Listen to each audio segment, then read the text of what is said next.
Hello guys, welcome everybody to Mando Monday. This is the series where you guys ask the questions and I, of course, answer them. This could be to do with anything related to Counter-Strike, Global Offensive, CSGO investing, or any current or future update related one, if that's Source 2, an operation, or something as of recently, which we all hope and know is going to come, that being the IEM Rio sticker sale. If you guys have any questions regarding any of those things we just discussed, or something like Lego, Star Wars, or something completely random and miscellaneous, leave it down below of this video or any other one of my videos' comment sections, Ask Mando, and then ask your question. It's usually easiest and best for me to find it that way. And as it goes for this week, as per usual, there are quite a few juicy questions, and I'm not too sure if this is going to go up before or after my CSGO news video today, which, oh my, there is a bunch of news and juicy drama that has been going on. Before we hop into this week's questions, here's a quick word from my video sponsor, Skins Monkey. Now today's video sponsor is, of course, Skins Monkey. Skins Monkey is currently the easiest and also fastest way you can buy, but most importantly, trade your CSGO skins. All you have to do is make sure you have your trade link, and on your first trade, if you have a leftover balance, it goes towards your current balance that can be used the next time you end up trading skins. It has 3 ways you can inspect, but most importantly has a very in-depth inspect feature that you can see corners on a Karambit, for an example, that you can't really see otherwise unless you have the item in-game. If you end up topping up your balance, make sure to use promo code MANDO to get up to a 35% deposit bonus and a free $5 on the first trade. This week's questions are very, very unique, and I just love that as always. There is quite a bit of drama in the scene right now, not necessarily with YouTubers, but actually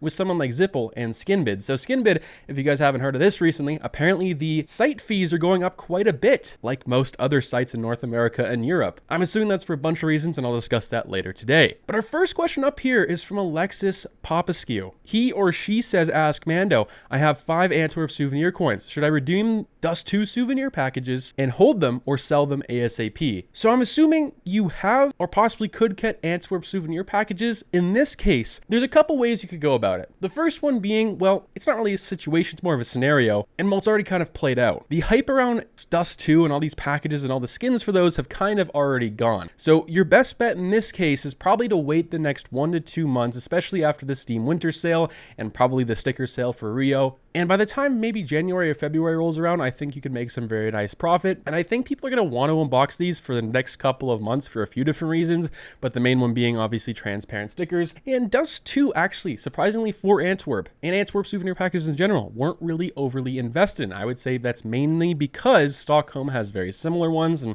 people kind of knew that going forward. Yeah, I would just hold them for the next 1 to 2 months or sell them right now. Those are kind of your options. Our second question up here is from David, and he says, ask Mando, will it be a good time to start investing into RMR 2020? This is crazy. I've gotten a lot of questions regarding and revolving around Antwerp recently. I've also had some comments on it that I think has swayed people's opinions on it, which I didn't mean for that to happen. I'm just sharing my opinion. RMR was heavily overinvested into. I learned that the hard way as well with hundreds of other, if not thousands of CSGO investors, probably tens of thousands. Lost quite a few bucks, but that doesn't still make me hate these stickers. I think they look good for what they are, and you got to think back to the time we were in 2020. Back in 2020, the few years before these stickers came out, we really didn't get anything too great. We had Cato 19, which was all right. It wasn't really overhyped, and there's a reason why they're not too expensive today. Breakout 2017, people love to forget that we also hated all of these stickers when they first came out as well. Same with Boston 2018, which is very surprising. The reason people hated that was because it was very similar to 2017, and you kind of get the point. We don't like things when they first come out. But my thoughts are still the same with Rio. I absolutely hate Rio stickers. I will not be buying any. Maybe a couple here and there, but that's it. Investing into RMR isn't necessarily a problem, but if you have any of these, I would just keep them. I don't see a point of selling them for a loss at this point. I think they're going to eventually go back up in the next few years, and that was the game plan anyway from the beginning. If these things went south just like any other major, you hold them for 3 or 4 years and then move on with your life. But going into them is a completely different situation and scenario. I would probably stay away from it and just don't get burned on it. Go into something else you know is guaranteed to go up, or more so is going to go up in a very shorter period of time. Recently, there's been a lot of hype around Stockholm and Antwerp. I've been one that's heavily talked about Stockholm and Antwerp because I'm a believer in it. I have quite a few of these things. I really, really like them. I actually have a video coming out later this week how right now is technically the best time ever to craft with stickers, because you have so many different things from other years, including RMR, that are really cheap, that look really good. But hopefully that answered your question. If you have any, keep holding, maybe sell them if you want, but I wouldn't go into it here from there. Our next question up here is from Arif, and he says, so M4A4 Coalition, will it continue going up? Long story short, yes, but you've kind of already missed the very short peak, very similar to the Dust 2 souvenir packages from the very beginning of the video from the the very first question. The M4A4 Coalition and just M4s in general have kind of already peaked at $600, obviously, for the Coalition, and the rest kind of hit that the very first couple of days the update came out. But I see one of two things happening. The major in February, that being Paris for the Blast Major, if pros are using heavily the M4A4 kind of back and forth, I believe the A4 is going to go up more in price. But if people are more on the A1S side of things still, I think it could fall. So I think you have in between then to kind of make your decision and go from that. The other one being is it could just stay at the same price for the next little while. But both are very similar, my answers anyway. For the short side of things in the next year, I don't see it going up too much, especially the factory new one. This might surprise people as well, but the lower conditions of this, as the factory new one goes up more expensive, the older ones, the crappier versions of those are going to go follow suit. This is what usually happens with other skins as well. You look at the Dragon Lore, for example, when this thing was starting to get retired and people were wanting it, it was going up in price really quickly. The factory new ones were going up so fast. And what happens after that, the lower condition ones follow suit because people can't afford the top one. They go to the lower one, and then the lower ones become more of a budget option, and then they're not so much of a budget option. I'm not saying this is the Dragon Lore, but I'm just kind of comparing the condition side of things anyway to it. Hopefully that answered your question. Our next question up here is from Native. Thank you once again for being a channel member. I really appreciate it. I don't know what's going on. China took over the marketplace. Prices on Buff are almost equal to prices on Steam, as you said in the video. If you need some money, cash out. Never invest what you can't afford losing. Yes, I said that, and I've talked about that a lot this past year because prices have gone up so much. And I have a commentary coming out most likely tomorrow on the marketplaces. They're absolutely crazy, and Jesus made a video kind of summing up what I'm going to be discussing. But Buff prices are very similar and scarily similar to Steam market prices. Buff 163 was once a website where it was noticeably different. And I think there's multiple different reasons, as Jesus said and some other people. You have the Steam Deck, but before that also you had the VR headset, which on Steam, if you guys are unfamiliar, you can buy that with funds on Steam if you were to sell something on the Steam market. And what I did in 2020 before I started YouTube, I would buy things from Buff, for an example, when no one else really knew about it or could get funds on there. That's a big problem. Now there are people to get funds on there. You take those, sell those skins on Steam for an extra 30 or 40%. You get that profit, you buy a VR or Steam Deck, for example, and you sell it on eBay or whatever. Give it to one of your friends. It's just an example. But I think people are kind of getting blinded by prices on third-party sites. People are getting greedy, but also, most importantly, everyone wants to use Buff and Buff prices for good reason. It's very cheap and affordable, but also it has the most amount of options. And Buff has tried to do a little bit to combat this past year. They haven't let anyone new, any new user anyway, that doesn't already have an account with Buff to make an account, which is good, but also bad. You know, I think in the next couple of years, it's even going to continue to get worse, but that's just my opinion. Let me know what you guys think about that down below. Our next question up here, we're just going to call you Kirk. He says, love your videos, always so informative, but I also think skins are overpriced. It's unreal. I kind of agree with you, but it's also the CSGO market. It's not a stock market. It's not crypto. It's not regulated. It's just by the fans, essentially. I get something and you, well, just don't want to buy it for the price I have it. You just don't buy it. You have to wait until I drop the price and then you get that item. Maybe you unbox the next one. You set it for whatever price you want, and that's how it kind of follows. It's just kind of built by the community itself. And with how many people are playing the game, well, it kind of makes sense as well. But yeah, I do think a lot of things are overpriced and in a lot of bubbles, like I've talked about recently in some commentary. Our next question up here is from Barn, which I think is this is very, very creative, and I love this kind of question. And if you guys have anything like this for next week or going forward, be sure to drop comments like this. I absolutely love them. He says, do you think someday the Breakout case goes extinct? Would the butterfly knife go absolutely crazy? Specifically the fade for this guy, he says, because it always has mad buyers. And what he means by that is, well, the Breakout case is very expensive and the butterfly knives are absolutely insane in price,